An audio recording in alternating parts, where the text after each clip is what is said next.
after 6. It is 1 minute after 6 on Tuesday, January 11th. I am in council chambers, Mayor McLaughlin, along with CFO Rook, CAO DeJong, and Municipal Coordinator Duarte. All of the council members are virtually online, and we'll begin the meeting now. I'm calling the meeting to order. I will put forward the motion to adopt the agenda as indicated, no change. Can I have a second from a councillor? Thank you. Any changes, additions, deletions, amendments? There being none, please confirm by acknowledging. Thank you. Yes, we are good. Then we will go to public participation. And I've spoken to a couple of folks that I know are going to participate tonight. So this is how I would like to go. I think if you are the applicant, we're going to hold the applicant back for a bit. If you are one of the two neighbors on either side, then I will allow you to speak for 10 minutes. I know that one neighbor is on, and CAO DeJong will comment on the other neighbor. So we'll give you 10 minutes and we'll tell you when 9 minutes is up. If you are a member of the public after either neighbor has spoken and the applicant has spoken, we would give you 2 minutes to make your comments. I think we'll not restrict ourselves to a limited time. So we'll do that. And I think we'll start with that. So I think we will begin now. So it would be Dr. Banta, if you're ready. You don't have to put your camera on, but we'd ask that you unmute and begin now. And again, I'll give you a heads up when 9 minutes has passed. Thank you very much. Good evening, Honorable Mayor, councillors, Mr. DeJong, Mr. Jaffer, and fellow residents. Thank you for considering my written comments and for this opportunity to fine-tune my position. I'd like to state for the record that there was only 6 working days for me and 2 days for some of the documents. There was really not a lot of time to review all the material with consultants prior to this meeting. And so I'd like to ask for the right to forward additional input once I've done so. Further, I was in touch with one of the owners of 47, and although I don't speak for them, they are clearly unable to participate due to circumstances beyond their control, should they wish to, and I think that should be noted. Now, I just wanted to capture a little bit of the history here, and I don't want to belabor it, but when the owners of 52 bought their lot, the wooden and cement stairs from 51 down to the beach were in Clearview and ought to have been accepted by the 52 owners as a condition of their purchase. The house I bought has an EA in place with a set of stairs to the beach. It's all in place, it's there, legally affirmed by village staff. And that those stairs were enjoyed by the former residents for the last 40 to 50 years. And the location is particularly important in that it's on a rocky shoal on the beach that offers the most secure footing. And that's why the former owners put it there. Now, initially 52 tried to make me feel guilty for retaining these stairs and spoke ill of me to others. My take was, why should I be forced to look at other options, especially when other options were perhaps of no success potentially, depending on how the construction would go. And within 4 months of my arrival, as I was busy trying to move in and try to get some of the systems in the house working, they poured cement over my beach access stairs and had their consultant reassure village staff that the stop work order was not needed and it was all on the foreshore, there was no potential for obstruction, and so on. Now, the cement beach access stairs used to take me down to the beach within a couple of steps. And there is a picture, page 37 of 73 in the material that shows just how quickly I would be able to come off my stairs and quickly come around the boulders that are there onto the beach. And they were of a good design for both me and as well to minimize any impact on 52. With that cement ramp that was poured, it's very elevated, and it's in fact takes a long stretch of distance before I could get back down to the same level of the beach to be able to enter onto the beach. So in other words, it has caused a significant disruption and obstruction of sorts, including the irregular stair. And so it has really caused a lot of difficulty. Now, 52's efforts to extinguish my stairs have included vandalism, intimidation, trying to get council to remove them, and by publicly attacking my character. Now their application for a BOV and EA is an attempt to force a shared access up to the terminal portions of my stairs with the potential for them to obstruct my egress off of my landing pad should they choose to put any objects that might obstruct me. All of what they've been doing has been interfering with my enjoyment and the use of my land. It's been affecting neighborhood harmony and putting undue strain and costs on the village staff and on village resources.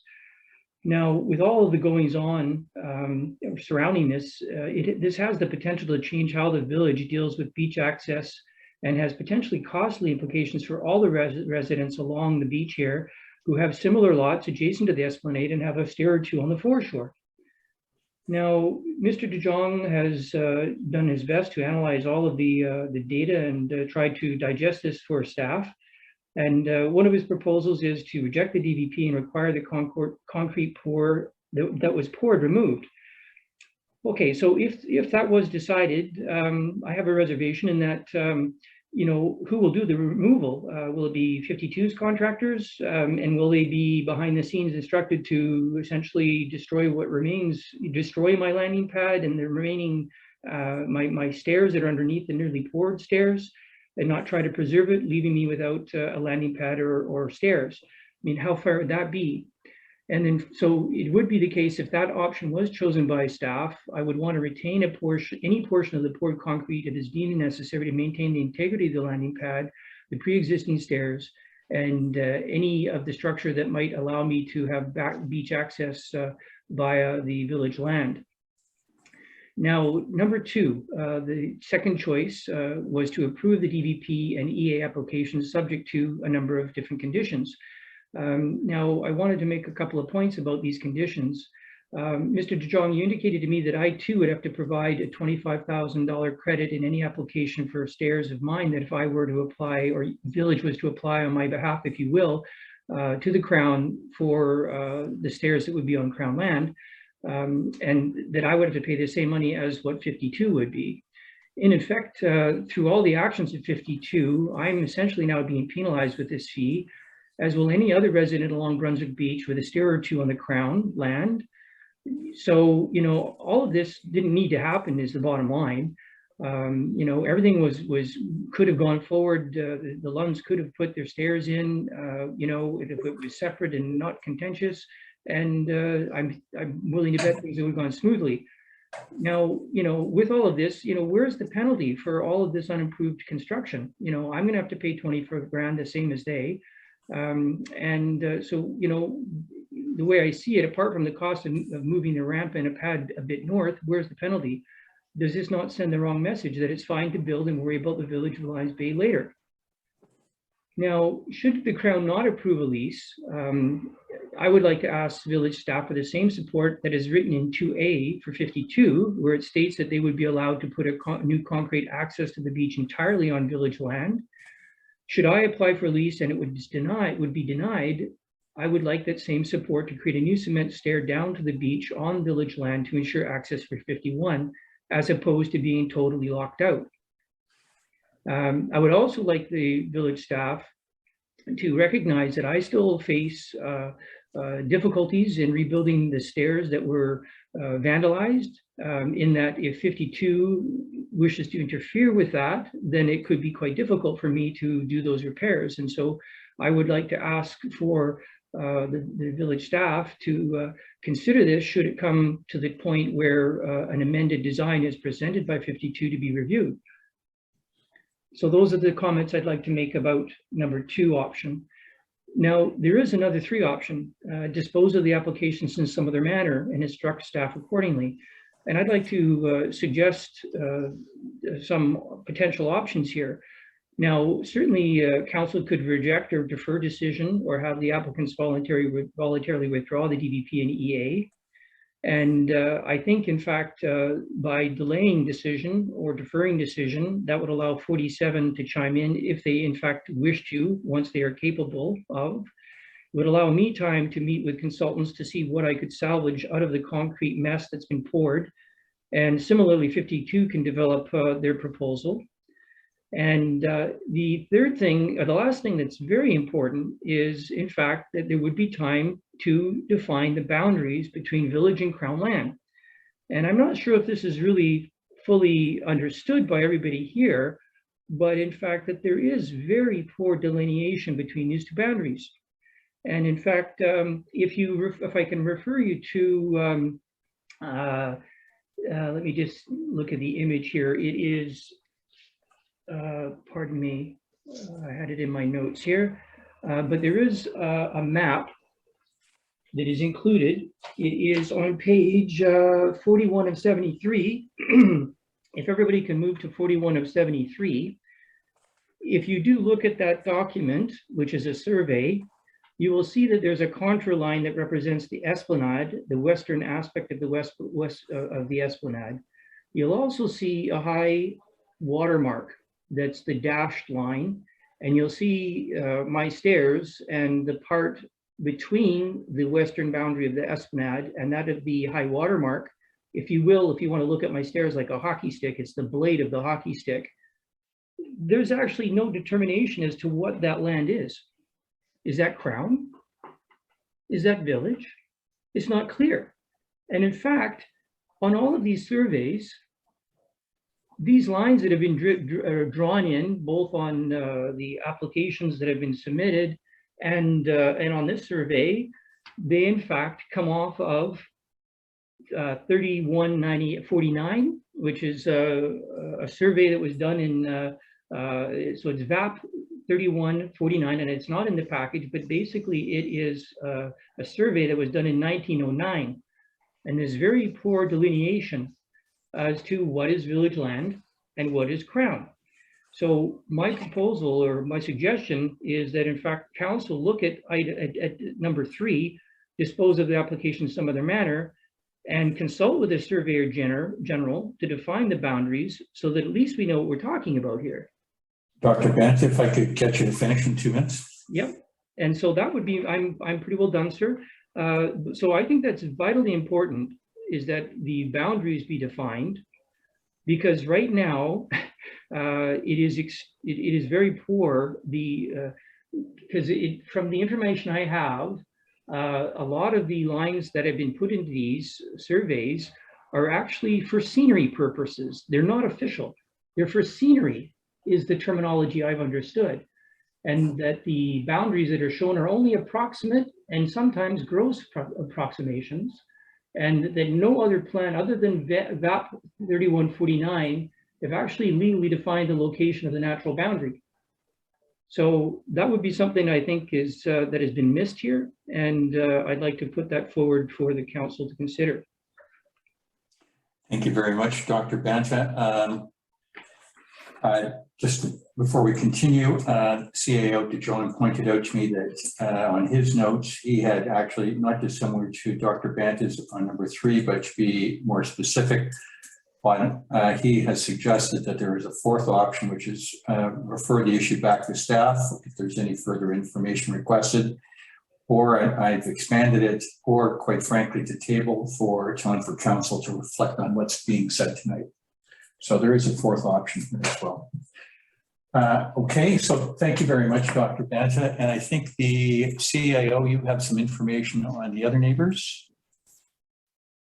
Yes, the owners of 53 have emailed saying that they, I don't want to misquote. Sorry, sick. They say we have no issues with the ramp that the Lunds are proposing. As such, we will not attend the meeting tonight. Thank you very much. And so there were 6 neighbors notified. So yeah. We dealt with 3 of them. Dr. Banta's dealt with the 4th one. The other 2, have they made any comment? I haven't seen any other information. Thank you very much. So we got all the neighbors. So thank you very much. So Mr. and Mrs. Lund, or Mr. or Mrs. Lund, if you want to take the floor, you've got 10 minutes.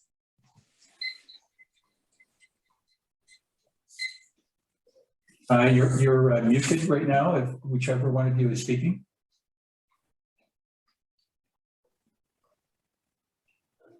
Mr. and Mrs. Lund, you're muted.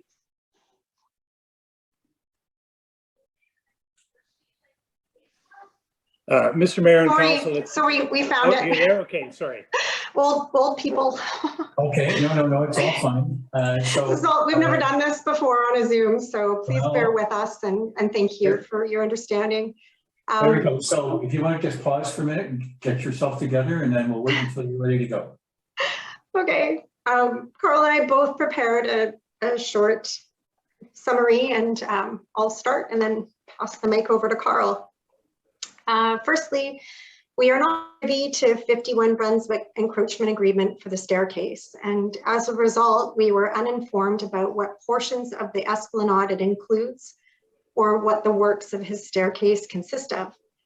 Our architect, who's on here right now, Russ, he worked directly with the CAO and building inspector during the design phase.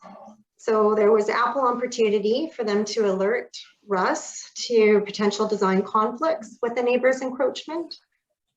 And so that our design could be revised accordingly, and revisions could be made before submitting plans to tonight's council meeting for approval. Based on this, staff's recommendations for applications to be rejected or amended came as quite a surprise to us yesterday. We applied for tenure last year on the concrete landing on the foreshore, and the province confirmed to us that there are no encumbrances on our application and that no previous applications for the tenure of the foreshore had been made. So it's our understanding that the village does not have a tenure agreement in place for this foreshore concrete landing. The concrete landing for this staircase is located about halfway onto the foreshore and about halfway on the esplanade. And like Greg mentioned, the natural boundary lines are a bit obscure, but they do indicate that it does land on the foreshore. So an encroachment agreement was granted to 51 Brunswick, but it was granted without being subject to approvals from the province for shore lease. Whereas our access design lands directly on the esplanade, it does not infringe on the foreshore landing in any way. If 51 Brunswick did not require approval subject to foreshore agreements for their staircase encroachment, then we ask council to kindly apply the same considerations for our application. But really, the foreshore agreements are irrelevant here, in our opinion, especially to our encroachment, as our rampway terminates on esplanade. 51 Brunswick built a brand new set of steps on the esplanade last year, and to our understanding did so without submitting any plans or reports. This new encroaching staircase was located right within an active root protection zone for village trees, but there was no arborist supervision for the construction of the structure and no security deposit was required. Our rampway design to suit our physically challenged son, Alex, appears to have significantly differing village requirements in comparison to the newly built staircase suited for able-bodied. We respectfully ask for council to apply consistency and fairness with considerations for encroachments. The newly poured concrete landing on the foreshore was necessary repair work over an existing structure. And you can see this on page 37. The repairs were performed in consultation with professionals, DFO, the province, and not until the village rescinded their stop work order. We made the repairs regardless of our design being approved, as the concrete landing fronts our property, and we wanted to make the landing safe for use and safe for the foreshore environment.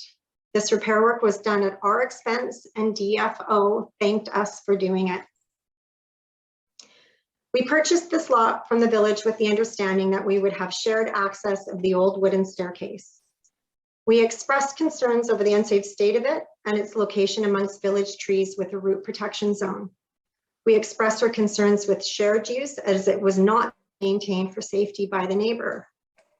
We request exclusive use of it as it entirely fronts our property, and so that we could make necessary safety repairs and renovate it to accommodate our son. Council refused our request for exclusive use and revoked our rights to shared use. We were granted temporary shared use for which the village was to provide a waiver for us to sign. Please know that our lawyer did not receive such documentation, or did we? This lot was presented by the village as a waterfront low bank property with beach access. We ask for council to honor this understanding and approve of our application for beach access as it is designed, and preferably as per subject B, but without foreshore lease or license. If approval is only being granted subject to foreshore agreements, we'd like council to please understand that it will take years to process the applications and for provincial approvals, and approvals are not guaranteed. If the approval is granted based on changing the design and pouring a new concrete landing near the foreshore, we ask council to please understand that this will require DFO involvement, which will also take a significant amount of time and money to create new plans, and the DFO is not likely to approve of new concrete structure. DFO approved of our concrete foreshore repair work only because it was that, repairs to an existing old structure that posed threats to risks to the waterfront. In the case of either subject being applied, then we ask that our design be approved as a temporary structure so that we may enjoy beach access pending provincial agreements and improvements. As for our neighbor Greg Banta's input, we'd like council, staff, mayor, and the village to understand that we have made every attempt to be neighborly. We've invited Greg to join us on the beach with the Miko Johns, but Russ is here with us on Zoom, and Greg did. We donated firewood to him. We've assisted with repairs and testing of his sprinkler system. We really pride ourselves on being good neighbors, positive neighbors. And out of respect to Greg, we will not speak to the issues that we've experienced with him, but we do firmly deny his allegations, and we find issue with staff validating Greg's false accusations in his staff report. We have not caused the need for enforcement to date over our behaviors or our use of the esplanade. Provincial enforcement has not required for a use of the foreshore. We are respectful of both the lands and their public use. With this, we do not feel our design needs a buffer. We are in agreement with our architect that there is ample room for both access ways to land on the concrete landing without causing any obstructions. This design is the most cost-effective and environmentally friendly way we can come up with to suit our physically challenged son's needs and our budget and the esplanade. We tried to make it as pleasing as possible for us and our neighbors. We submitted a long list of personal reasons and hardships to justify our needs for this rampway. We hope council has read them. And we explained how it is the least disruptive of all options for the esplanade and the neighborhood. Greg expresses concerns over our design infringing on his beach access. The portion he refers to is not the landing for his encroaching staircase. It is a very small area to the right of his staircase landing. And like he says, the natural boundary line there varies, and this could it could be foreshore, not esplanade. Nevertheless, it does not cause any obstruction to his getting to the beach. The old wooden staircase and concrete landing are in need of repairs. This could be an opportunity for Greg to rework his access design if he still feels that our rampway poses issues. His encroachment agreement can be amended or terminated as per Section 8 of the agreement, which notes that the village will at all times have priority right to use and occupy any portion or all of the license area without notice in order to access other portions of the esplanade. With this, our understanding is that council could grant the section that Greg feels is being infringed upon to us to form part of our encroachment. In doing so, Greg would still enjoy direct beach access. Please keep in mind that both access ways entirely front our property, not Greg's. Greg's encroaching staircase directly impacts our views and privacy, and he has views from the stairs into every room of our home, especially our bedrooms. It is really us who should be expressing concerns here, but instead of focusing on the negative that may or may not even happen, perhaps sharing this concrete landing will help to cultivate better neighbor relations, as this is our wish. This application is very personal to us. Council's consideration for it is crucial to our son's physical health and well-being. And I will let Carl elaborate on that. Thank you very much for your time. Thank you, Mayor, councillors, and CAO, and staff and neighbors for joining in today and for taking the time to hear our proposal for beach access. Nicole and I purchased the property from the village of Lions Bay with the expectation that we would be able to access the water from our property and the water recreation activities that we moved to Lions Bay for. Our first summer here was what we expected. We enjoyed swimming, kayaking, paddling, or prawning in the beautiful waters of Lions Bay.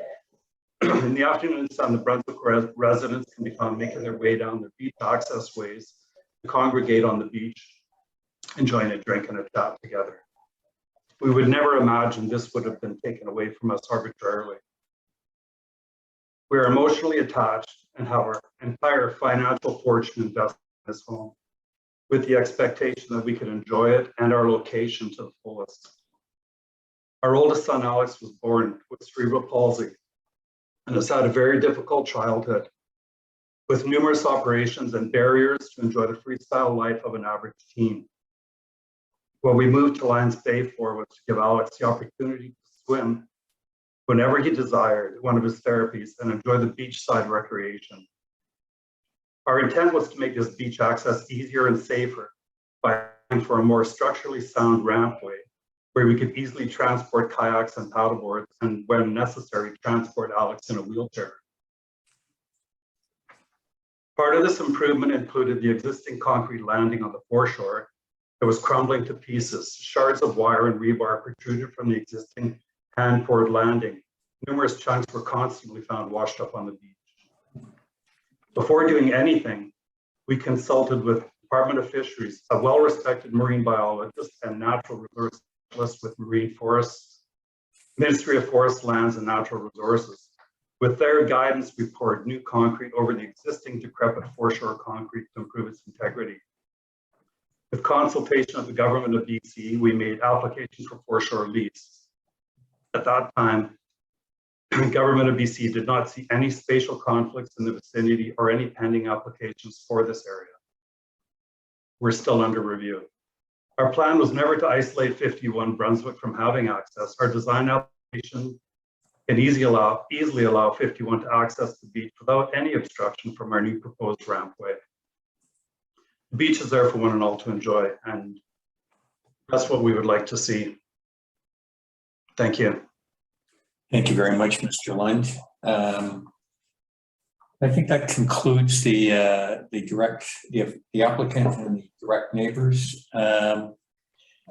Excuse me, Mr. Mayor, it's Russ Meiklejohn here. I would like to speak to the item if now would be an appropriate time. You have 2 minutes, Mr. Meiklejohn, starting now. They got 10. Thank you. We've been working with. Mr. Meiklejohn, it's 2 minutes. 2 minutes, yes, I understand. A lot of background here. I'll try not to retread what's been covered. We started with a ground-based scheme, which proved to be not only extremely expensive, but no way we could guarantee it wouldn't erode over time. So we've gone to our current proposal for a suspended rampway.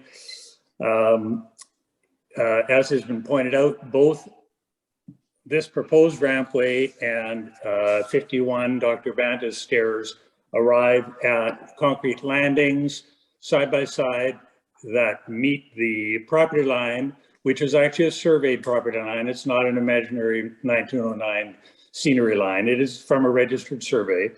And both of those properties then have access down to the beach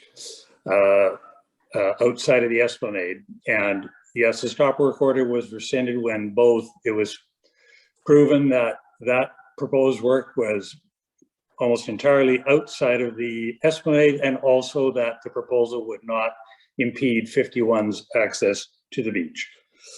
I don't understand the background to why 51 has this right of access in front of 52.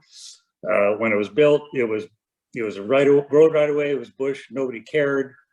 that ship has sailed, I guess, but that is why we're in this debate, and I just don't understand how we got there. I think what we're proposing is environmentally and visually sensitive, minimal touchdown, water can permeate through it, everybody gets access.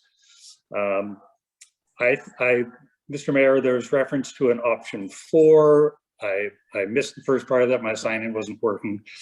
I think there's an option 3, which is to approve it as submitted. Option 4, I believe, was to table it for further consideration with all the information you're getting here. I don't know more I can add unless there are some questions for me. I have to say, we know the Lunds quite well as friends. Their son, Alex, who's physically challenged, I have to say, is one of the most positive young men I've met in spite of his challenges. And I really hope you can see fit to help the Lunds get away to help Alex and the rest of the family access the beach. And in closing, being here. and yeah, enjoy being here. Come on. We're so disappointed that now we're talking about $25,000 access fees and going to the province. I'm very confused as to how it And what's it got costing the got village? to All the legal this stage. fees. And yeah, what Yeah, what cost to the village, Ron? All the legal fees. Okay. Pathetic. We'll presume that you're concluded, Mr. Meiklejohn. You're muted, Mr. Meiklejohn. His time was up. Did you mute him? Yes. Yeah. Okay.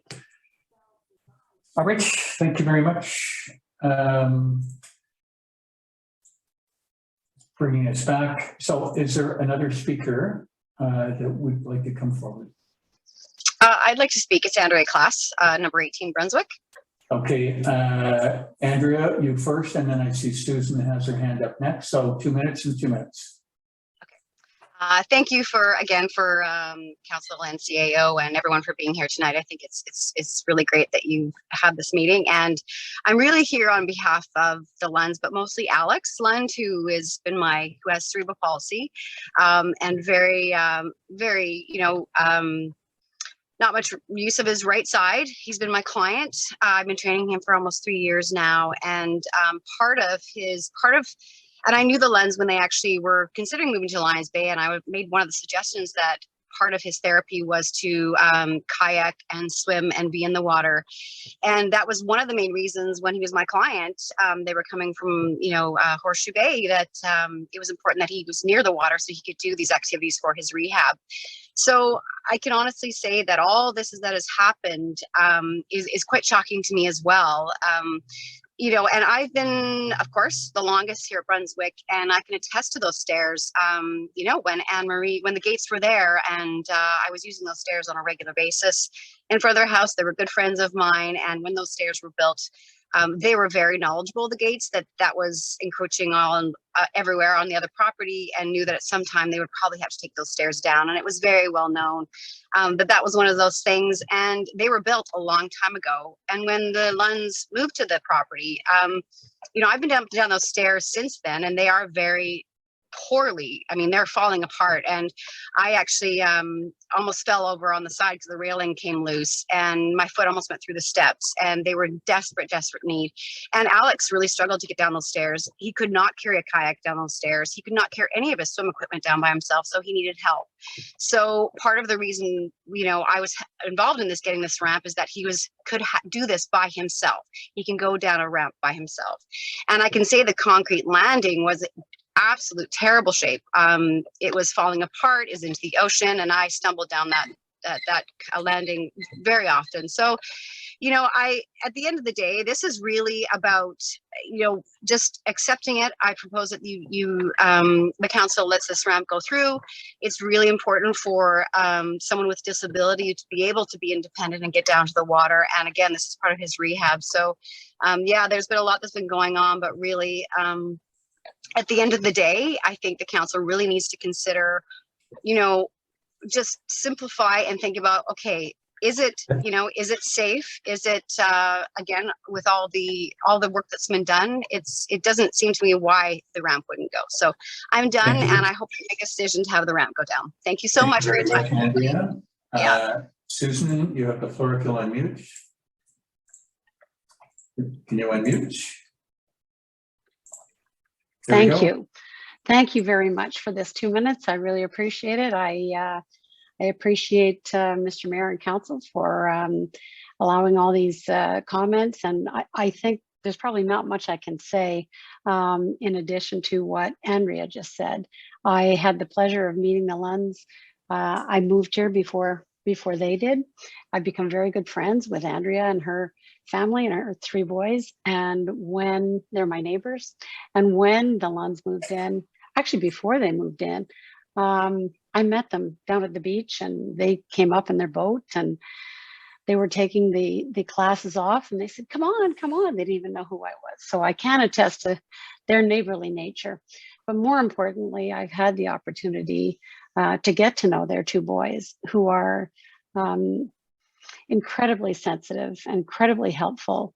And 18-year-old Alex, who, you know, I don't know if you've had the chance to speak to him or meet him. He's a very special boy. He's probably one of the sweetest souls I've ever met. And he has this way of just beaming all the time. And, you know, beyond what you'd normally see in an 18-year-old. So I actually wanted to make a comment about that. And, you know, as the adults of Lions Bay, and as mayor and council, I am a certified mediator. So I feel like there has been some very polarizing activity.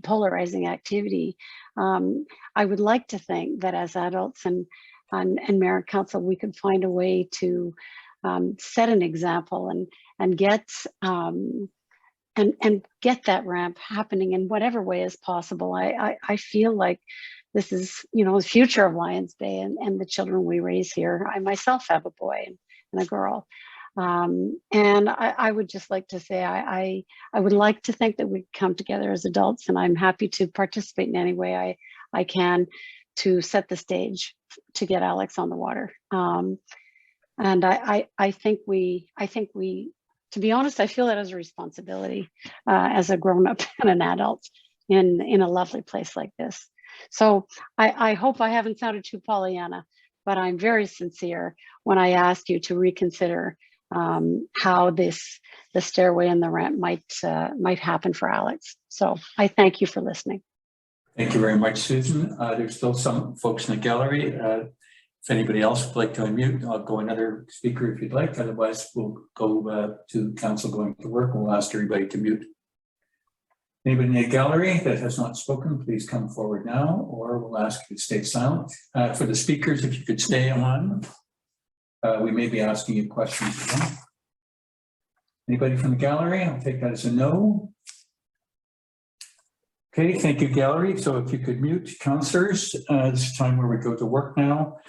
So the issues before us, if you go to in your package, the options on page 6 of 73 and 7 of 73, of which I've expanded that. The option 2 is to refer back to staff for further information or clarification, or to table the issue for council to reflect on what's been or has been said or will be said later on this evening. So I've advised the councillors and I've advised the CAO that his report is extensive. We've read it and we've seen pieces of it over a month and a half. The way we will proceed now is if the councillors have any questions for the CAO with respect to anything that's been said or anything in the report or anything from their thinking about the situation, we'll go through a rotation now. I've sent the councillors the rotation earlier, and the rotation will be Councillor Bain, Councillor Abbott, Councillor Barnard, Councillor Cunliffe, and then myself. And we'll stay with that order this evening. Councillor Bain, I'll give you a second to compose yourself if you didn't check your email earlier this evening. But if you've got any questions for the CAO, this would be it. I will go through a Q&A with the CAO first. I don't think we'll start with a motion or resolution just yet. All set? Okay. Okay. Councillor. The issues I see are to do with following procedure and everything and working it out in an orderly manner. And this has been a very lumpy road, and I have a few questions in mind that don't seem to be answered very well so far. I see the need of a separation between the two accesses because it's just inviting conflict, I think. And if you can do it with an access farther away, that makes sense. It still troubles me that a concrete reinforcement was done without asking permission. It's a real sticking point for me because if we agree to that, I can just see the cats and dogs coming out of the woods wanting to pour and do as they please and totally ignore our staff's input. So I have a real problem with that. But yeah, I don't mean to be unkind, but our decision is not going to be made on a popularity contest. Each side has their own issues, and we're not going to stack up witnesses one side or the other to come to a conclusion. I would just like to see this thing resolved in a manner that fits the laws that we live by in this village and that they're respected. And I'll leave it at that. Thank you very much. CAO, anything that you want to comment on what Councillor Bain has reflected before I go to Councillor Abbott? No, I'll just hold my comments for the moment. Okay, then we'll have you to close on the comments. Councillor Abbott, if you've got any questions for the CAO or any comments, you can make them now. What about our questions of the applicants? Questions? Yeah, I mean, councillors are at liberty to ask questions of the applicants too, I would think. You're welcome to ask questions of the applicants too, of course. Sorry, that was implied. So we've asked them to stay in the gallery.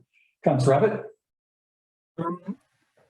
Yeah, I'll try keep my questions for the CEO. I think the applicants, both in the written submissions, as well as what they said tonight, have spoken well, it's articulated what their position well. I don't know that I have any lack of clarity. We could go back to the councillors, so I'm going to ask CEO to clear up a couple of things in an effort to see if we are all understanding this the same way and on the same page. And if that does involve a question back to one of the applicants, then we can do so. So first of all, I just like to understand this existing concrete pad. I am unclear now. Originally I assumed that it was all on the foreshore, and a previous document led to believe that only person that could put an application in for it is the village, because we are the upland owners. Peter, is that an accurate statement, or is there some grey line here? My understanding from Front Counter BC, as well as from our legal advisors, is that we are the upland owner as the owner of the Esplanade lands. And as the upland owner, we are the ones with the right to foreshore rights. So we are the ones who would be the appropriate party to apply for a foreshore lease or license, if that is the route that council wishes to go. My understanding at the time that the concrete was, the ramp was formed, I wasn't around, so I was, talking to people on the phone, and being told that this was all happening very quickly without any prior consultation or request for approval or anything like that. So at the time I had, in the absence of the building inspector, placed a stop work order on the pouring of that concrete. I did speak. Peter, I think council is well aware of the history. Okay, sorry, I thought that was part of what you were talking of the occurrence. I'm just trying to speak to the situation as it now stands. So yeah. I think council all remember stop work order and those circumstances. That wasn't part of my question. I just wanted to be clear that your option 2, which seems to be, well, of the options you've given us, and let's assume we're all trying to find a means for the lands to have a suitable access and for Dr. Banter not to lose his. Let's assume we're trying to have the wisdom of Solomon here, and that's what we're trying to get to. Your option 2, basically, you've said the only way to do that is to put the access onto the esplanade, not the foreshore where it's currently poured, because that's where we have jurisdiction. Is that what you're suggesting in a nutshell? Well, I want to clarify that what's been poured is partially on the esplanade and partially, mostly on the foreshore. But there is a portion where, as I understand it, the ramp would land, which is on the esplanade. And then it curls around and goes down the rampway down to the beach. So it's part within municipal jurisdiction, part outside of municipal jurisdiction as it presently stands. What I was suggesting, or what as an option, if there was to be a separation of access, then for us to go down that road, it would make the most sense to have any new access for the lands to be placed wholly within the esplanade, other than, what portion at the end has to get down to the beach. At some point, it's got to cross over from esplanade to foreshore. But just looking at the land and looking at some of the photographs, for example, I think on page 73, there's an additional photo which shows the poured concrete ramp, and below that is taken from something submitted by Dr. Banta, which suggests how it could be moved a little bit to the north. It would be on Esplanade, and then it would go towards the existing concrete ramp, perhaps landing on the last square of the new existing concrete ramp. So that's more or less what is the idea. But if you look as well, hang on a sec. If you look closer at that photograph, you can see that the land which is immediately to the east of the long rampway is, boulder-sized rocks with concrete poured in between them. The feasibility of doing something over that portion of land, I'm not sure about. I don't know how that would work. I don't know if that's logistically feasible, if that can be solved. So it may be a case of, if this idea is to be pursued with separate accesses, then some ground truthing and further explanation of potential designs would have to be explored. And that's more or less what I'm trying to say in 2A, I think it is. Yes. Yeah. So when you say a separate access, Dr. Banta's stairs would stay where it is, be some additional steps provided for him, and then the land's access would be over to the... So if you look at the diagram that Dr. Banta suggested, which is the very last thing in this package. Okay. So you get to the bottom of the stairs, you turn right, you'd be on the new concrete, and you'd go down the first 2 steps, and then you're at the top of the long rampway. And then what he's showing is sort of either new concrete or old, or perhaps some flat boulders. I don't know what could be done. Got to be some way to get to step down to the beach. As he pointed out, the concrete that was poured raised the level of the ramp. So there needs to be some way to step down. I don't know what the exact height is, probably 2 or 3 feet at least anyways. Okay. I just guess my well, hopefully maybe it's my final question. Okay, let's just go with this for now. So if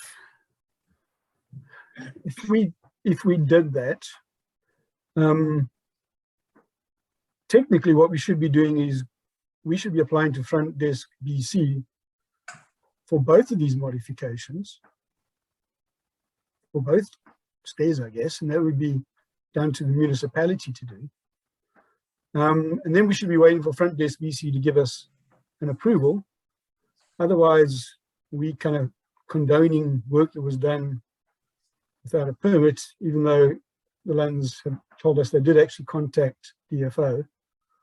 I guess we accept they don't have a permit. Is that something the municipality should be doing? I mean, it's one thing for a resident to, and I don't mean this accusationally, but it's one thing for a resident to complete something, beg for forgiveness rather than ask permission.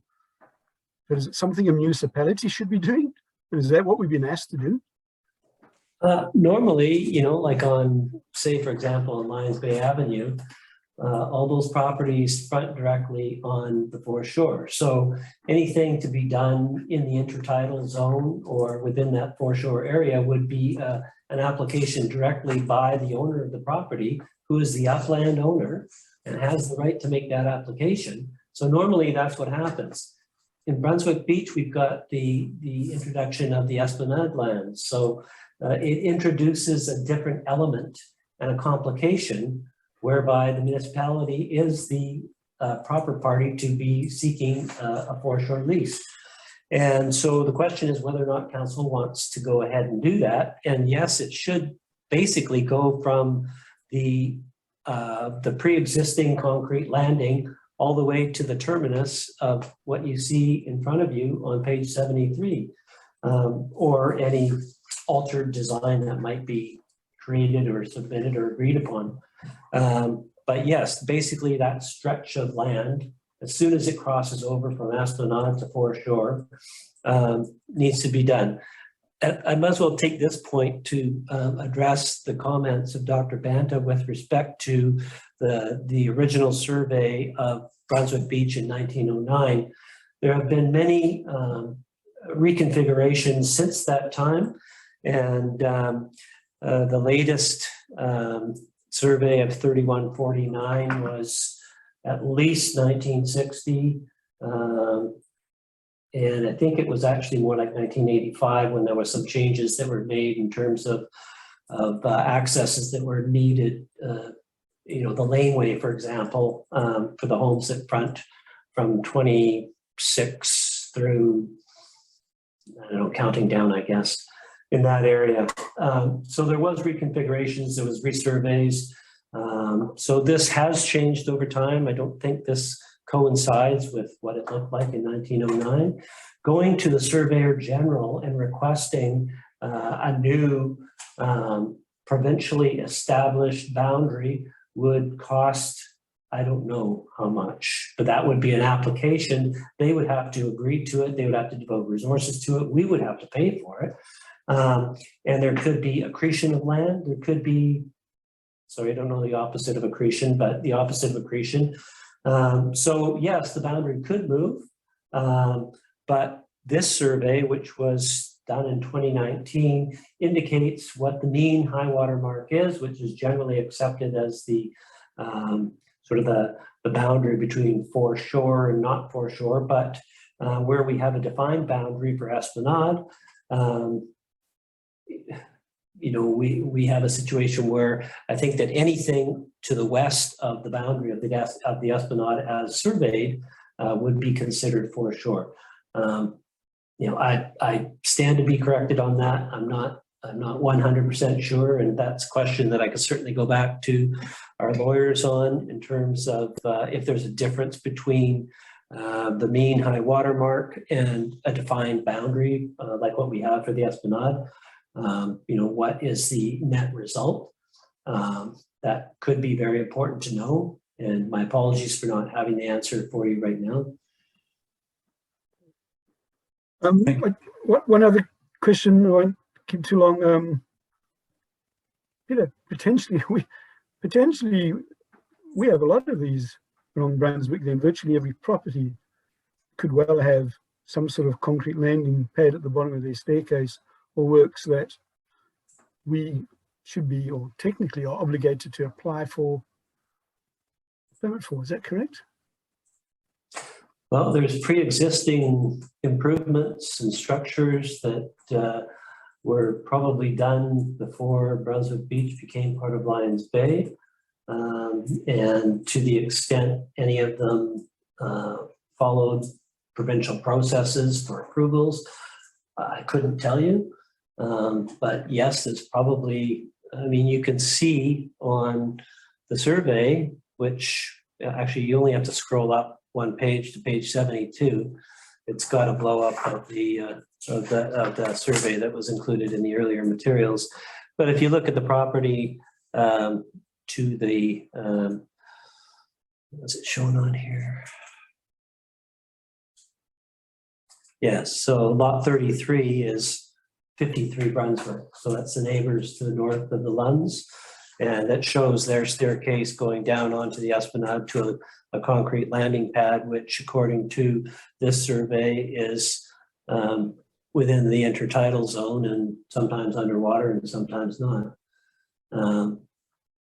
Certainly not something that the municipality received an application for or approved. It was likely pre-existing the amalgamation with Lions Bay. So I don't know how many of these there are in Brunswick Beach. It's probably a few. Yeah, I'm not asking you to tell us, probably something I don't want to know. My last question, and it's maybe a little bit of a statement, and it is for Mrs. Lund.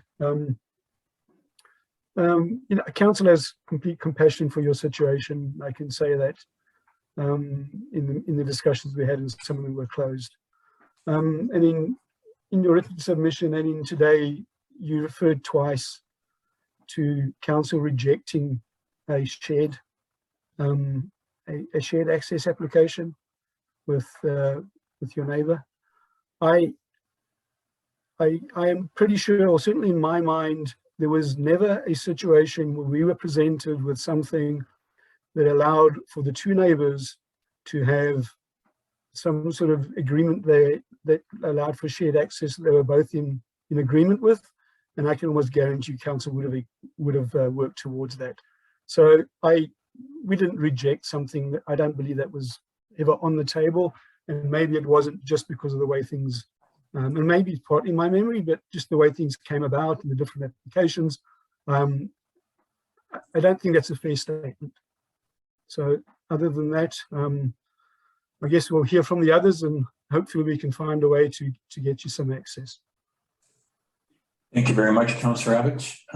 Councillor Barmere, any questions for the CAO or a member of the gallery? I think Nikki Lund, Mrs. Lund wanted to respond to what I just said. I guess we should give her the opportunity. She put her hand up. Thank you for running the meeting, Councillor Abbott.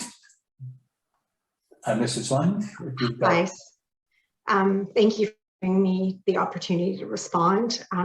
Firstly, for Councillor Bain, we did seek approvals on the work we did on the concrete foreshore. It's foreshore, and we were told by the village that they didn't want to engage with us over the encroaching stairs. So we went ahead and did the work on the foreshore with DFO, provincial consultation with all of the authorities and specialists. We sought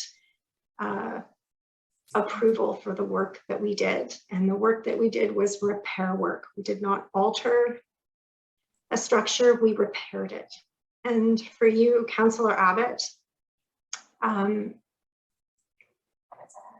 council asked for our encroachment to be handled through lawyers. That was the decision that council made, and we asked for that decision to be rescinded so we could directly deal with council, and it wasn't. So our lawyer was in touch with the village's lawyer, and any requests that we made for exclusive use or shared use were made between our lawyer and the village's lawyer and staff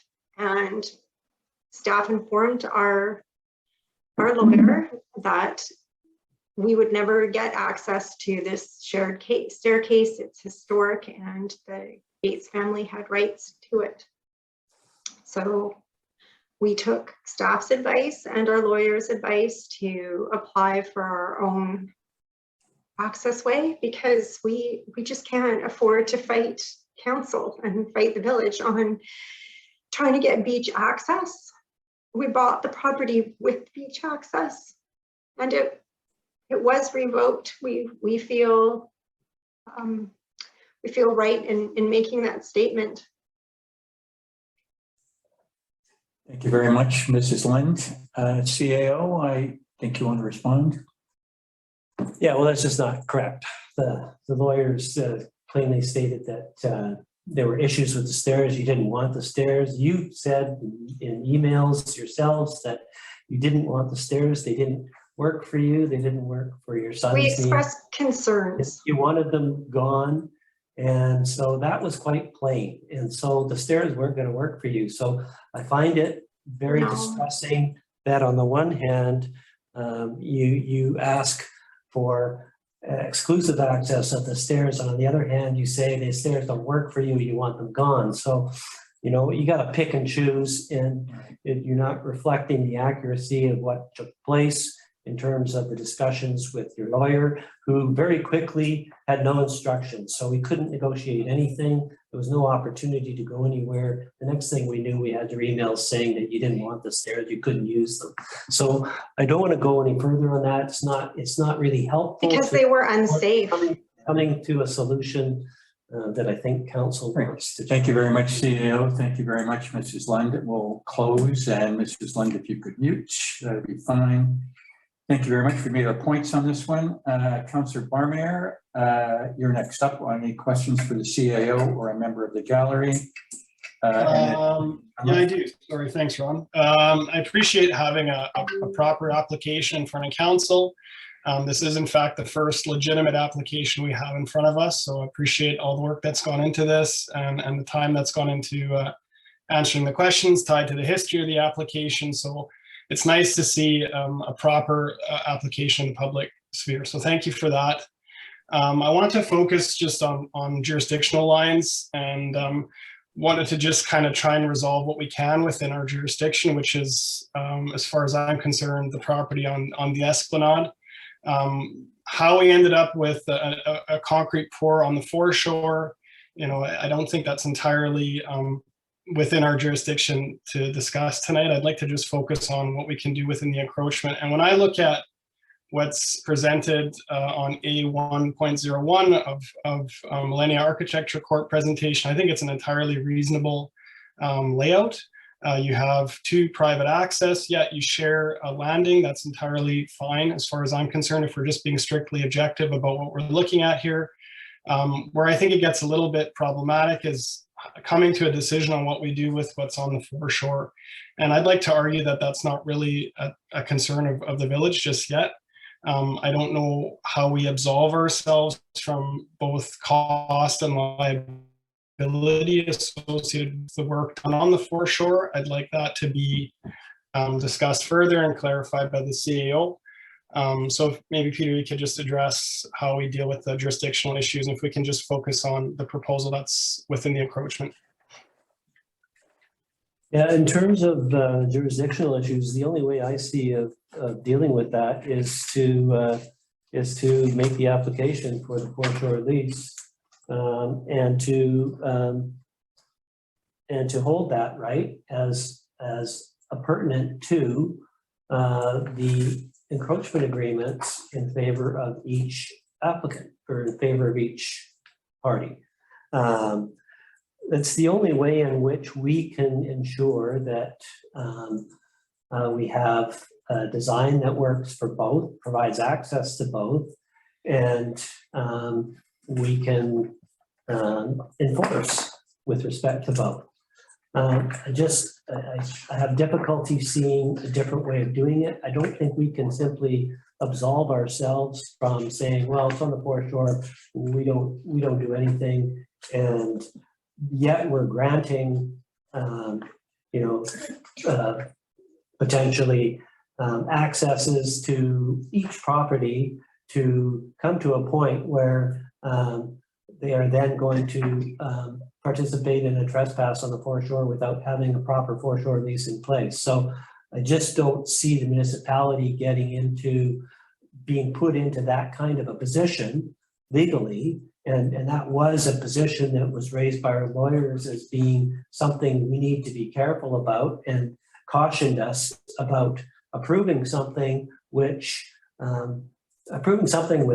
having appropriate approvals from the province in place as well. And that's what the security deposit is intended to address, is, if in the interim, because it could be a year and a half or 2 years to get an answer from Counter BC, if in the interim we allowed joint access and allowed a rampway to be installed, and then found that, the province says, no, sorry, you can't trespass on our land, you can't have this structure, has to be removed, et cetera, then we need to have something upon which we can rely in order to remove it.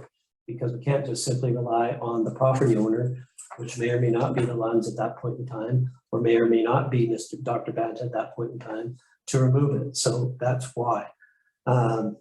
Anything that is inextricably tied to the foreshore jurisdiction, we need to be in control of. As far as I can see, it's not an application that, it's unfortunate that we're in that position, but we're in that position because we're the landowner of the Esplanade. So I don't see a way around it other than simply saying, forget it, nobody can have any access. And I don't think that's going to work for anybody. So, or that anybody wants that solution. So. Thank you very much. Councillor Barmy, are any other questions? No, thanks, Peter. Thank you very much. Councillor Cunliffe, do you have any questions for the CAO or for the delegate? Yeah, actually, quite a few comments, really. I would thank you for Peter bringing this foreshore situation back to our attention. If council will recall, during our first council session, strategy session, back when we first were in office, it was a priority for me to gain the WW2 foreshore rights for the village of Lions Bay. So we did have control over our waterfront and our foreshore.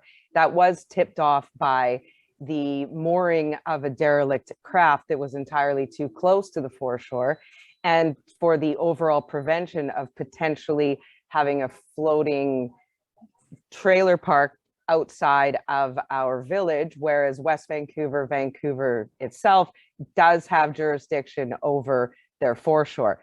At that time, it was not deemed as a short-term or mid-term priority by council, but has still been on the strategy sessions.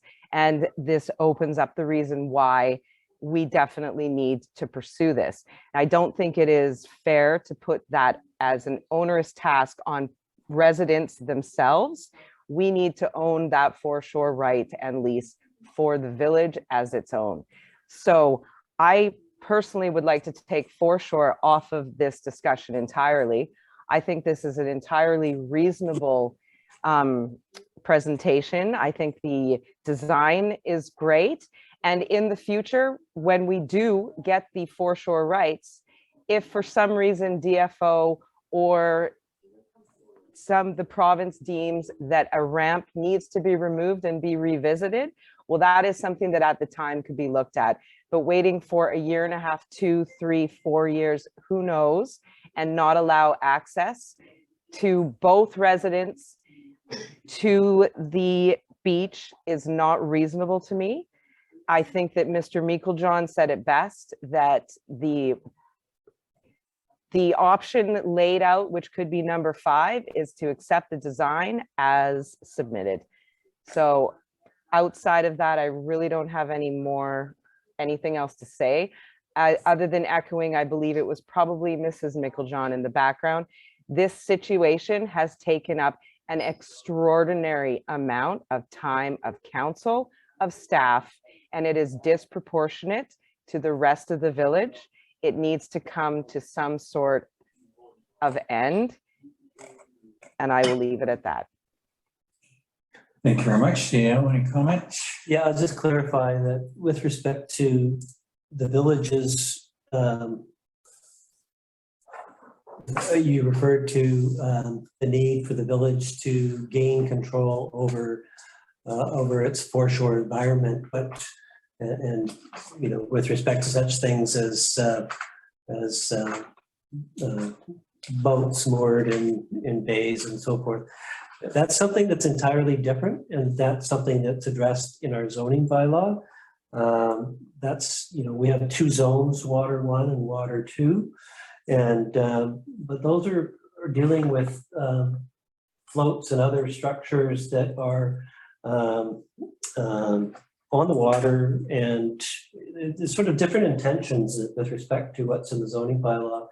And in terms of you know, we have zones that cover the water, for example, in Kelvin Grove Beach Park area. We've designated that as a zone, but our ability to actually regulate on the water is something entirely different, and requires a number of steps with respect to Transport Canada and Department of Fisheries and Oceans. So it's not really the same thing at all with respect to what we're dealing with here. What we're dealing with here is not federal jurisdiction. It's to the other than to the extent of Department of Fisheries having a say and something to say in terms of intertidal zones and how they affect the marine environment. But with respect to land rights within the foreshore zone, that's provincial jurisdiction. So there's an intertwining of various different jurisdictions and rights, and it can be complicated, but it's certainly, we can't just sort of disregard what those jurisdictions and regulatory requirements are, and simply barge ahead with our own encroachment agreements without taking those into account and what position we would be putting the municipality into as a result. That much was advised clearly by our lawyers. So I see that Dr. Banta. So if I could just interject one more moment there, if what we are looking at is a pour that was to repair something that existed on the foreshore, I'm going to take Mr. and Mrs. Lund's word that they did advise with the DFO and were given permission and therefore went ahead with the work. And I have been down on that beach and I did see the rebar and the crumbling concrete that was going into the tidal zone. So if that is a legitimate piece of repair work, then if all we are discussing is a ramp touching down on the esplanade, then I think that is where we leave it.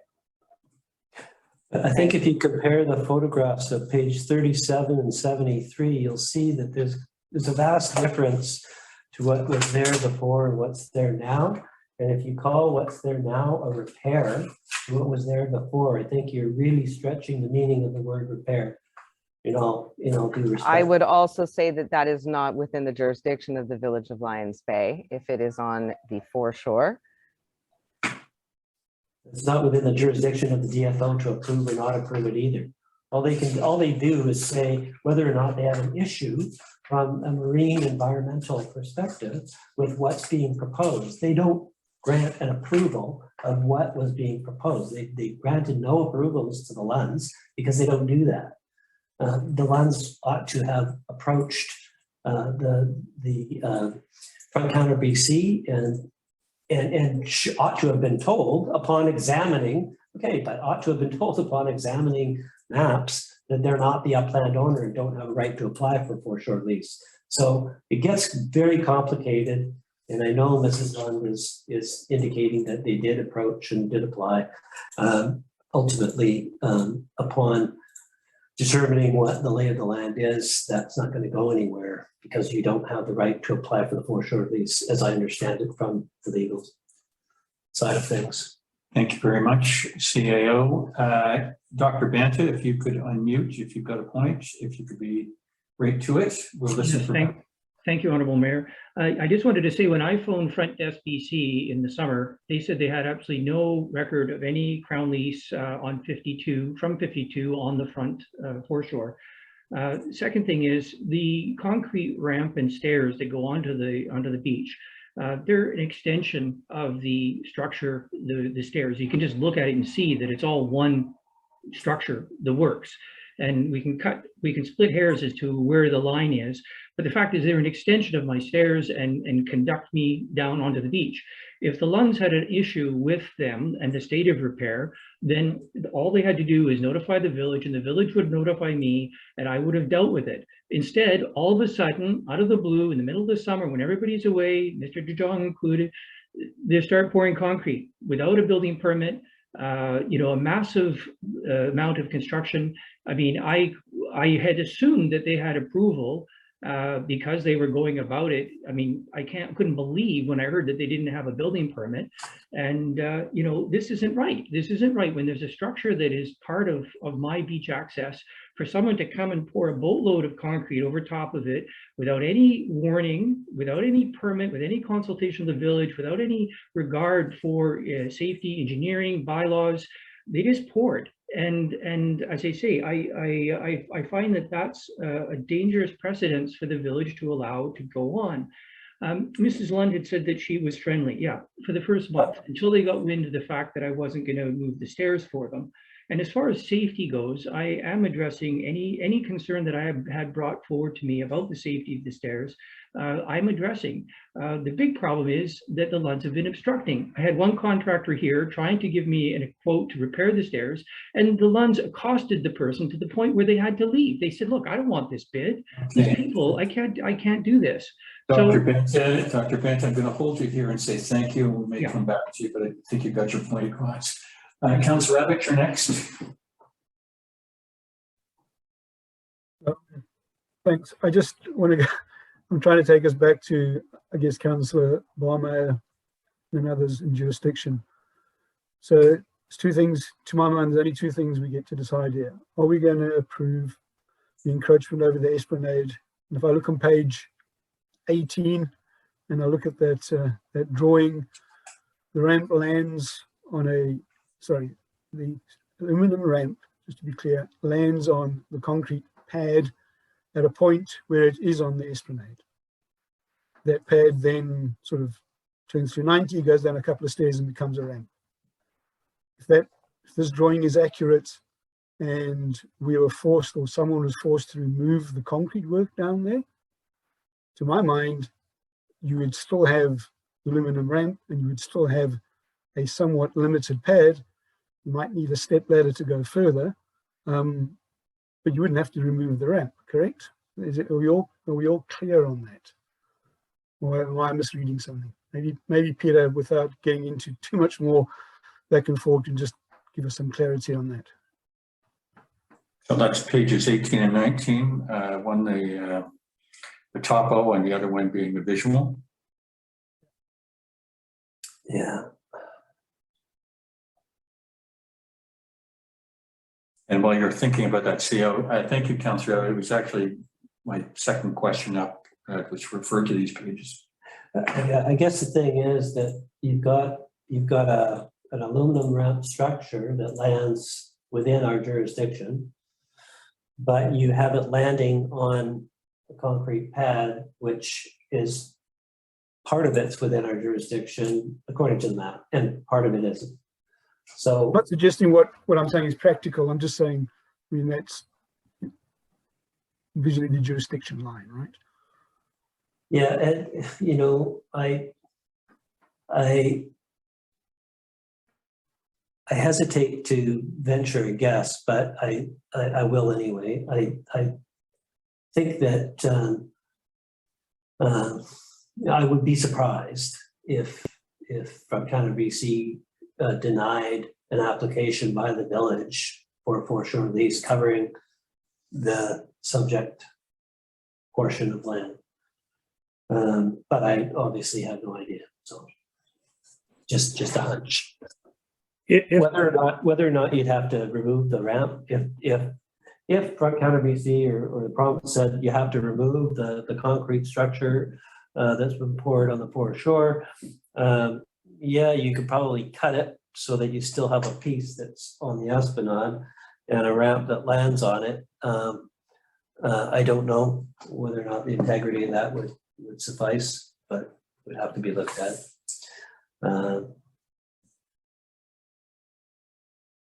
Yeah. There you go. Mr. Meiklejohn, I'm not sure if you're what the story with the hand is, but Yeah, I was wanting to just clarify on the subject of pouring without permits. The village does not issue building permits on the Esplanade, and they certainly don't issue them outside of the Esplanade. There are no building permits in play for work in that zone. However, with the house next to us that has been a catastrophe, there was an establishment of an encroachment in which there was a hot tub placed, which is not legal. Both of us are in the business, so we kind of know the bylaws. We had it moved, and that was much to the controversy of your CAO at the time. And now they have placed no access to their septic tank. And there are also, which is not included in that agreement on encroachment, is a bunch of ceramic tiles that have been mortared down to the ground. And now we're being threatened because they put the wrong things down because they don't know what they're doing. So please. Thank you. Thank you, Mrs. Meiklejohn, for that, and Mr. Meiklejohn for your advice on that. Councillor Barmer, you have a question? Yeah, I guess on the question of risk and what the village has to mitigate for, I don't think the village has to assume any risk with what was poured on the foreshore. That's entirely not the village's risk to assume or cost to bear. So I just want that to be clear. If, you know, entirely theoretically, if we had to do a saw cut along the Esplanade.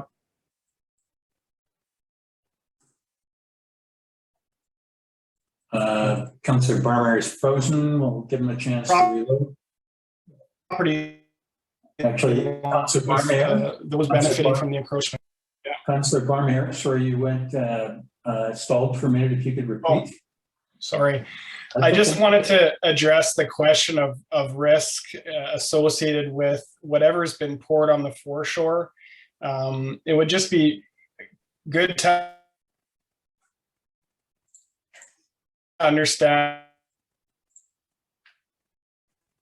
or if it was clear that the village bears need for that, and recognizing that if it's at any point in the future that poured, you know, doesn't get permitted,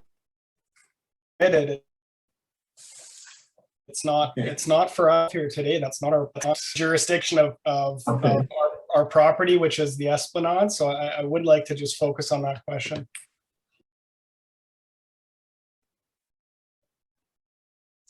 Okay, Councillor Barmer, I think you've frozen for the last time, so thank you very much. I think we got your piece. We'll go to my comments now, and my questions for the CAO are, the substance of this application went to the Board of Variance, and now it's, for a variety of reasons I understand, it's come back to us. It was never heard by the board. It was never, but I understand there was, okay. So let's pitch this in a different way then. So if this development permit application is declined, could it go to the Board of Variance?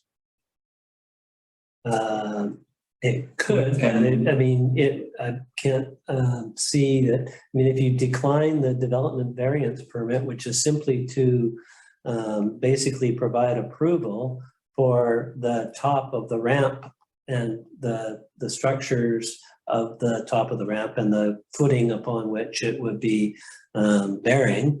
If you don't approve that, then presumably you're not approving the encroachment. So there'd be no point in them going back to the Board of Variance because they would still need the encroachment agreement from council. So they go hand in hand. Okay, thank you very much. And on page 42, and this is Dr. Banta's comments, I'll just quickly go. and read it on everybody's behalf, fully fumbling for it. If an EA is signed by the village with the lunch to use the new unauthorized landing pad that is connected to and poured in part over the terminal portions of my beach access stairs, it would breach my EA agreement with the village of Lions Bay. I believe that to be correct. Is that correct, CAO?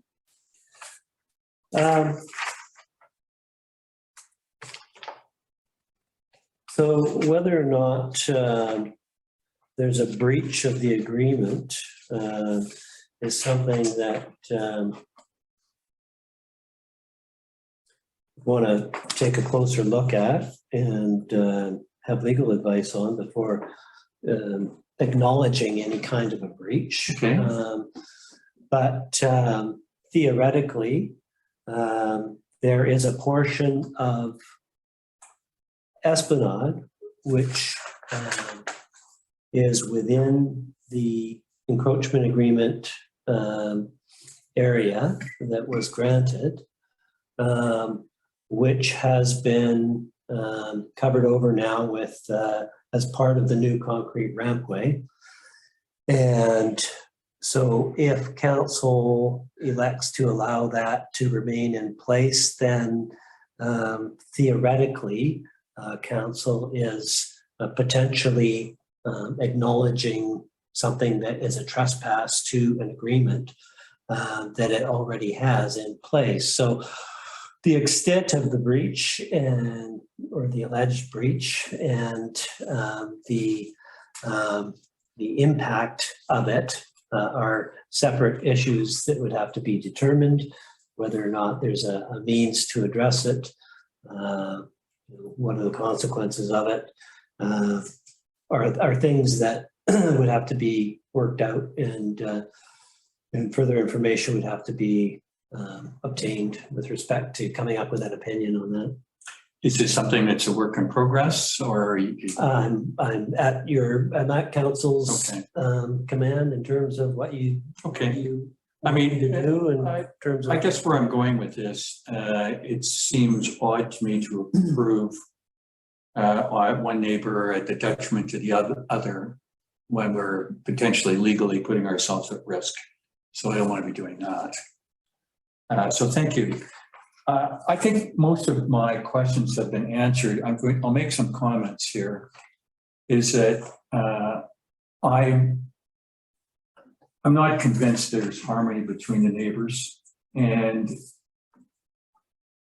time does not stand still. Years from now, houses may be sold and we have new neighbors, different situations. So the decision that council's making today is, in my view, and I'm very sympathetic to family situations, is less about, their family matters, but more about the legality and trying to find a way to do this. I'd like to find a way to do this, but it's pretty clear to me that there needs to be separate access and landing in a fairly tight common area. And I kind of see that, in my view, that the second suggested option and on item A is probably the general direction I would go, and negotiation with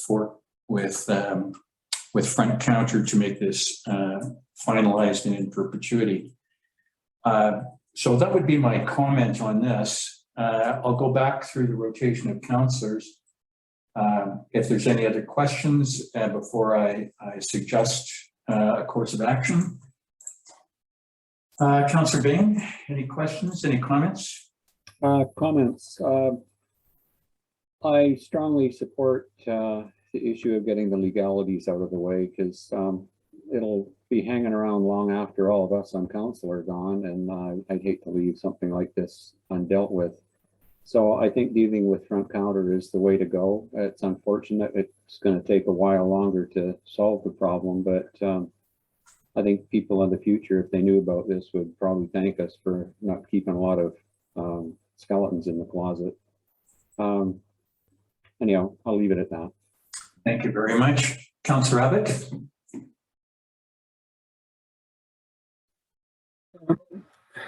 Similarly to what Councillor Bain has just said, as well as yourself, Mr. Mayor, I do think we need to get this resolved once and for all. When I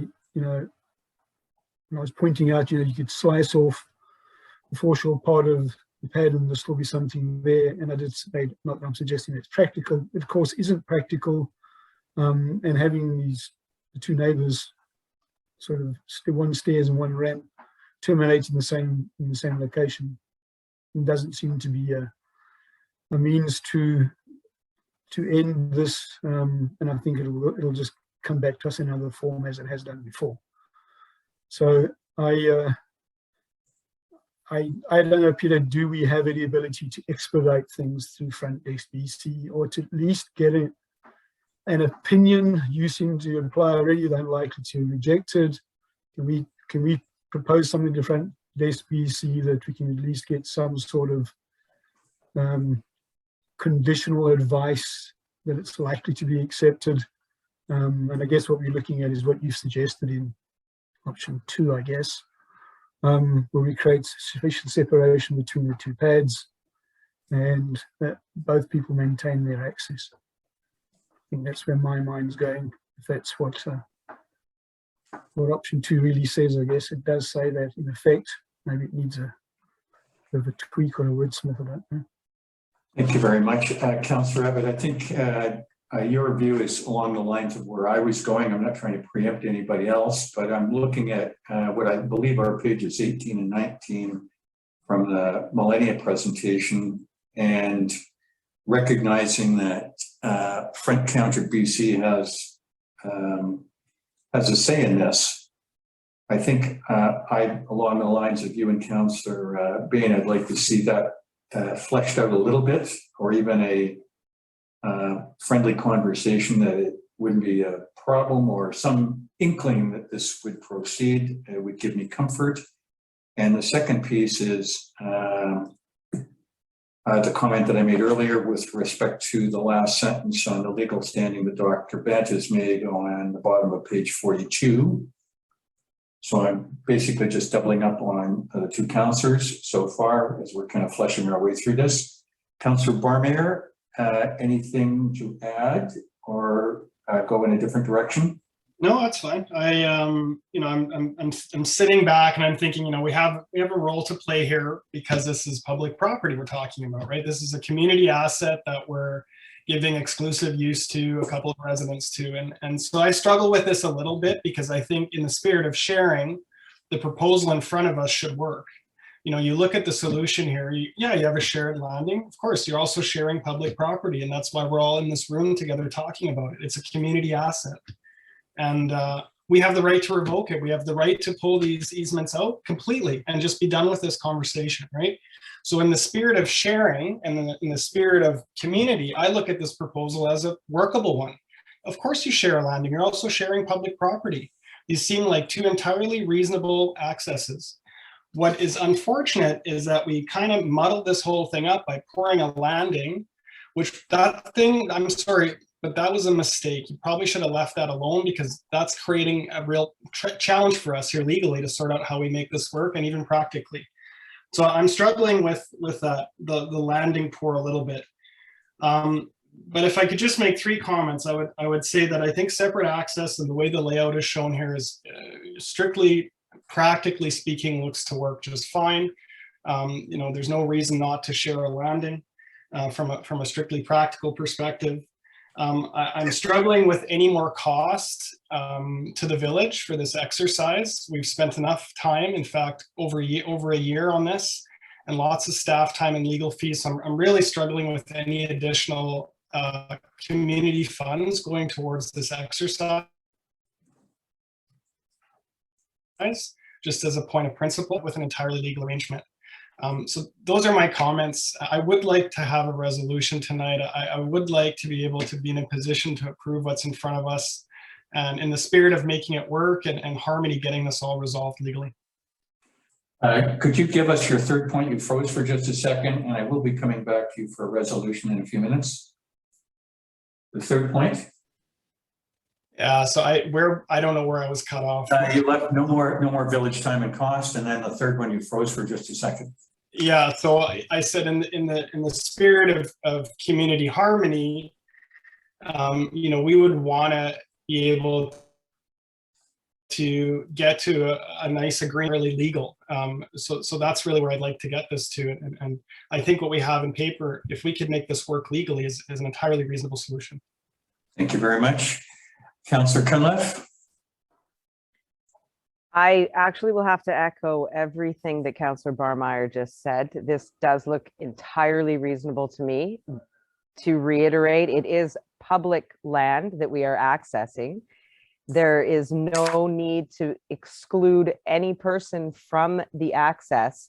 And if this was brought into the Board of Variance and a disability was at the forefront, I don't think any of this other discussion outside of the boundaries between foreshore, esplanade would even be a consideration. The legal considerations would not be taken into account.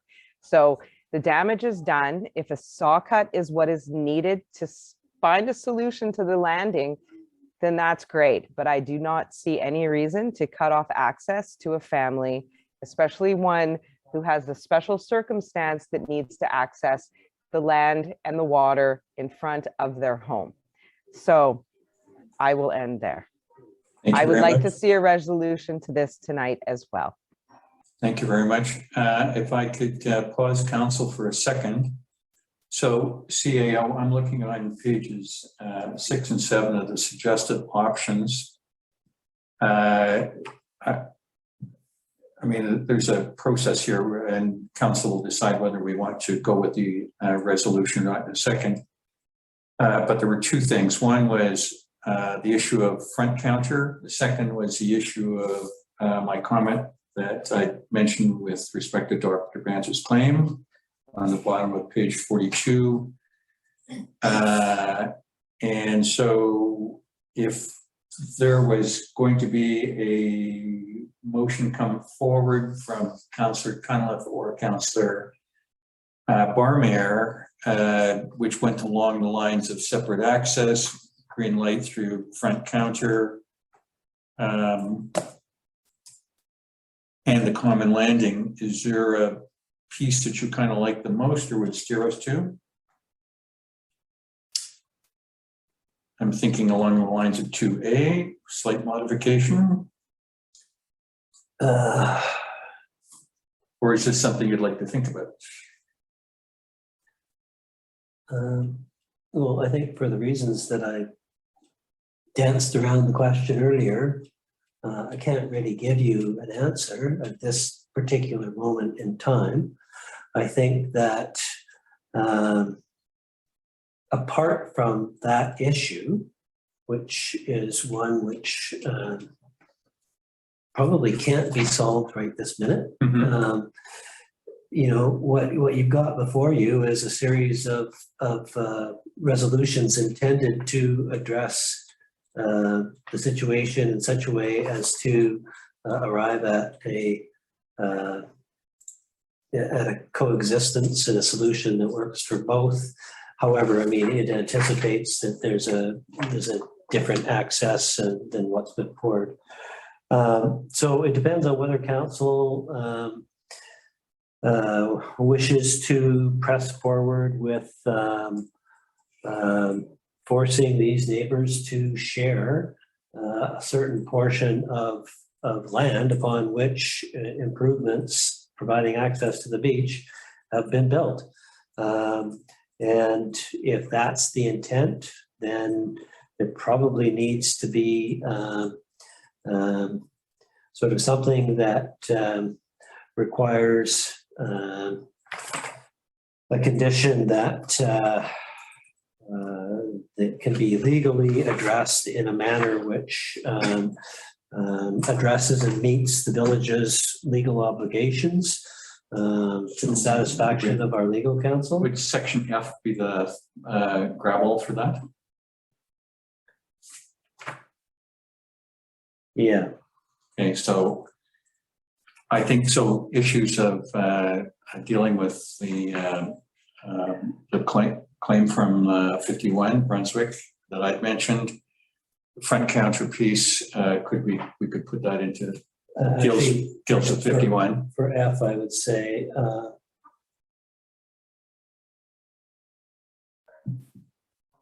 And sorry to interrupt for one moment, but could we just remove the term forcing to share? It's shared access.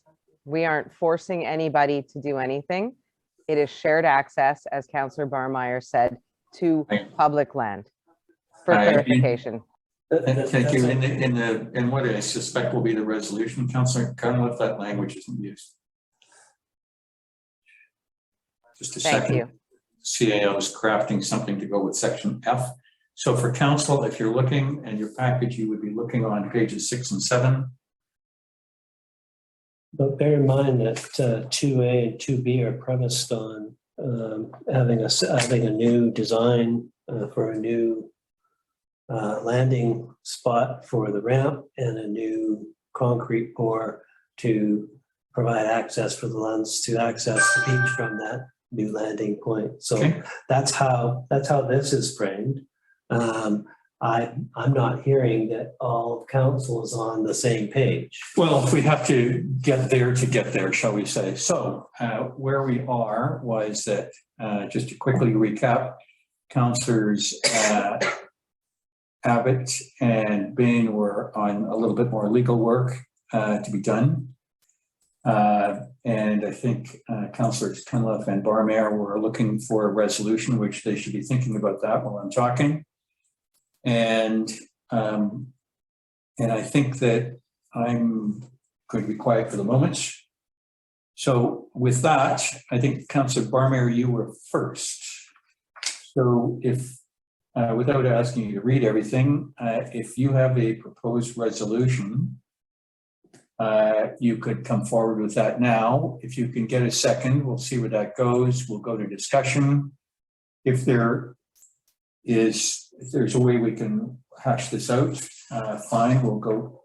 Ultimately, it will come down to a vote. So, sorry, just if I can interject. You've got a bunch of conditions that need to be satisfied, so you can't start from square one with a resolution, or I suggest that you don't.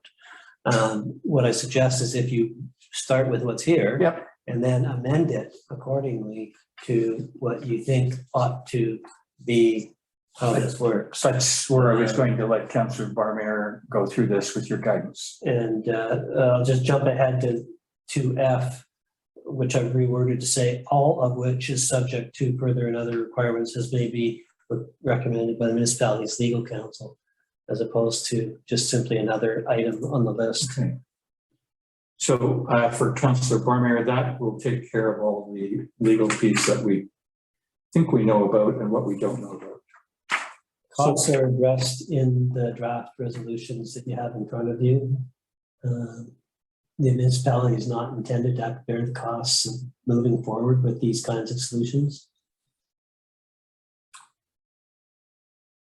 Councillor Barmeyer, I'll go to you if you want to start on it. No, I like I said, I think it would have been so much simpler if this concrete pour hadn't happened, because it does complicate this. So for me to, be pressed to come up with a quick alteration to the resolution feels, I'm not entirely sure I'm ready to do that. I'd like to think about it some more, but the spirit of what I'm saying is the 3 points I made previous. So rather than trying to cover the municipality's derriere with a very thin little clause, all of which is subject to further and other requirements as recommended by legal counsel. And I recognize that everybody would like to see a solution tonight or as soon as possible. I'm suggesting, I'll take this opportunity to suggest that it not be tonight, because there are legal questions and issues that do require an answer that have been posed tonight that council ought to have the benefit of having an answer to before moving forward and determining with certainty how they're prepared to deal with the matter. I know, like I say, well, I'll just be repeating myself if I go any further. So see, off what Councillor Barmeyer has suggested, that he's not prepared to put a resolution forward, and we table this. I'm going to presume you're of the same view, Councillor Cunliffe, and my recommend, unless you say no, my recommendation is that we refer the matter back to staff to review the information we've requested so that we're better advised when we meet at the next meeting. And hopefully we'll be able to come up with a smaller, simpler resolution at that time. In fact, I will put that motion forward and I'll ask for a second. Second. Thank you. Any, Councillor Abbott, I just see your hand up. We'll call this discussion and you have the floor. Still struggle with coming out tonight without getting a resolution, and I can understand we're not going to, I'm not asking for that. But I'd really like to see if we can move it on just maybe one notch. So there's two residents that you know have a clear stake in this. Council seems to be trying to get to the same place, but potentially split, and we weren't asked to clarify that, but I think we split between suggesting that there's an existing concrete pad and ramp there, and everyone should be able to get along and play along and use that same ramp and pad, which would mean that Dr. Banter would have to walk further in front of the Lunds property in order to access the beach. The other suggestion is that the Lunds, or someone, I'm assuming the Lunds, I'm not sure, no one's actually said who's incurring this cost, would have to modify that ramp so that they have an access that's to the northeastern side, and that Dr. Bunter gets to have stairs down to the beach that, although they start at a high elevation, somehow gave him what he had before, and the two neighbours don't need to cross paths if they head to the beach. I'm wondering, is it appropriate for us to have each of the neighbours confirm whether they can see a compromise, or if their position is firm on that? See if that helps us get there. Thank you very much, Councillor Abbott. So we'll still there is a resolution on the floor and we're still in discussion, and the resolution is that we will table to the next meeting, but we'll stop on that discussion and go to the two neighbors. And either of you. May I just speak before that? We're here as a council to come up with a resolution. Whether people want to get along or not, that is really not council's decision to try to accommodate. You walk down the sidewalk, you see people you don't like all the time.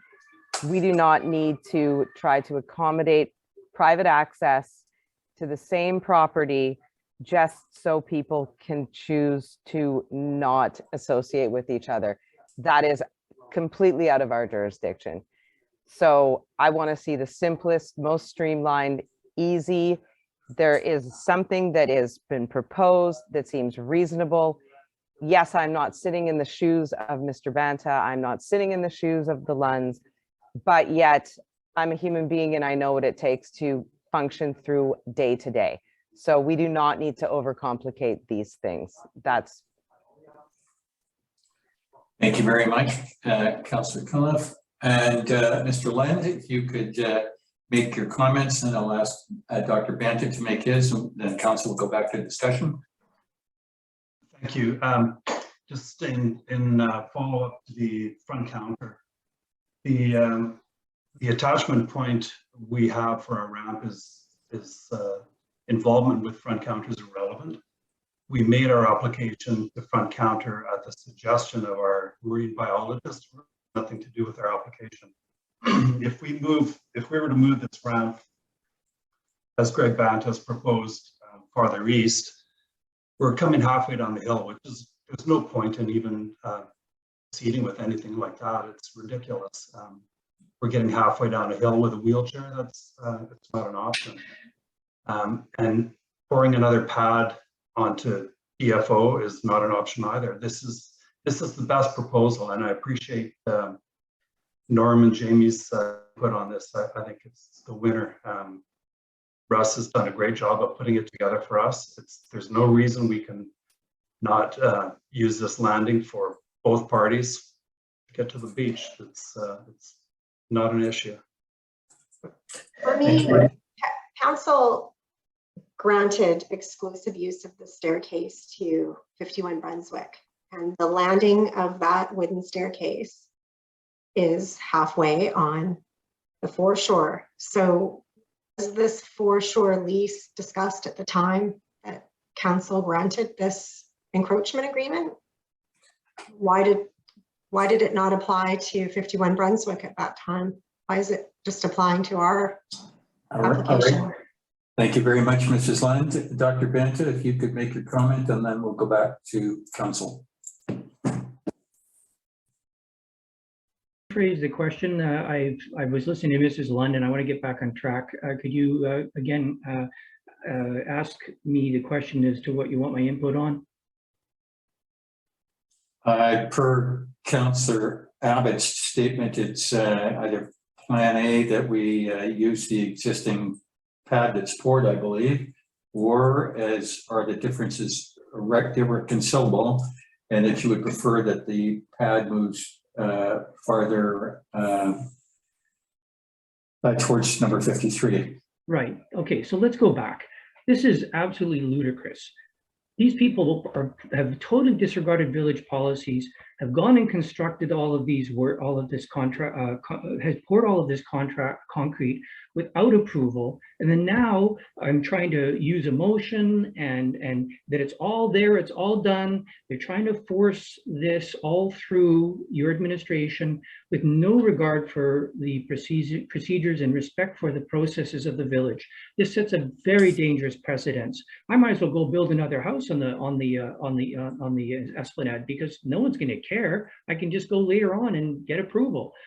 So I find this very disconcerting. The Lunds knew the processes. They could have presented this at a stage when council could have said, look, just move it, 4 feet this way, or, a meter this way, 2 meters that way. There's been a lot of conflict between your neighbors, between you two neighbors. And again, I'm not talking a little bit of conflict. The Lunds have stood on my property line and said that they're going to make my life a hell by partying all sort of 20 feet from my deck.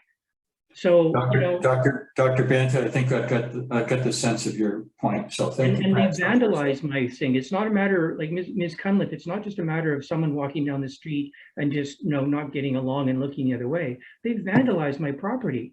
That's for which I'm, I could take legal recourse against. They've vandalized it. Thank you very much, Dr. Banta. Okay, back to council. So I think we've had our discussion with the gallery, and we were back to discussion amongst ourselves. It's been put forward to have staff investigate a few things and come back to us at the next council meeting. If there's any more discussion, Councillor Cunliffe, your hands up. You can speak. If not, take it down. I will call the motion in a second.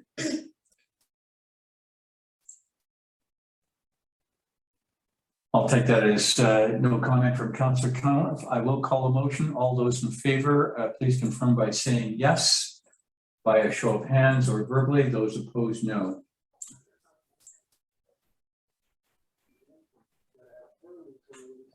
Okay, there's no indication by everybody. I will go alphabetically. Norm just raised his hand. Pardon? Norm just raised his hand. Sorry. Can you please repeat the motion, Ron? I was distracted trying to take my hand down. Can you please repeat the motion? Okay, Carly, could you run through this one more time, right off the official recorder? That council postpone consideration of the application to the next meeting. Okay, and that will, the CAO knows what the hot points are that he can answer at our next meeting. Yes. And we're at the decision, so we'll start with you, Councillor Cunliffe. Are you in favor, yes or no? Yes. Thank you. Councillor Abbott, yes or no? I see you say yes, thank you. Councillor Bain, yes or no? Yes. Thank you. Councillor Farmier, yes or no?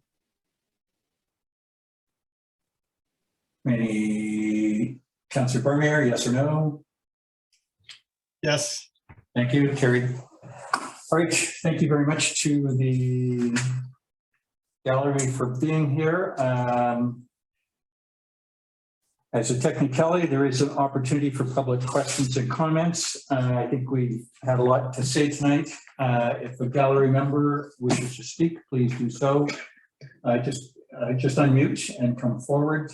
Restrict yourself to 2 minutes, and then I'll see if there's another person in the gallery that wants to come forward. If I may, just briefly, thank you, Council and Mayor and CAO Peter.